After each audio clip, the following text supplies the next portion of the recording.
গ্রেগরীয় বর্ষপঞ্জি অনুযায়ী বছরের ১৯৬তম দিন আজ মঙ্গলবার ১৫ জুলাই ২০২৫ খ্রিস্টাব্দ ৩১শে আষাঢ় বর্ষাকাল ১৪৩২ বঙ্গাব্দ ১৯শে মহরম ১৪৪৭ হিজরি। আজকে সূর্যাস্ত সন্ধ্যা ৬টা ৪৮ মিনিটে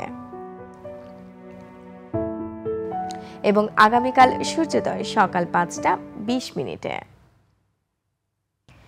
এদিকে আবহাওয়া অধিদপ্তরের পূর্বাভাসে বলা হয়েছে আগামী ২৪ ঘন্টায় ঢাকা, বরিশাল, চট্টগ্রাম, খুলনা, ময়মনসিংহ ও সিলেট বিভাগের কিছু কিছু জায়গায় এবং রাজশাহী বিভাগের দু-এক জায়গায় অস্থায়ীভাবে দমকা হাওয়া এবং লঘু চাপ সহ বৃষ্টি হওয়ার সম্ভাবনা রয়েছে।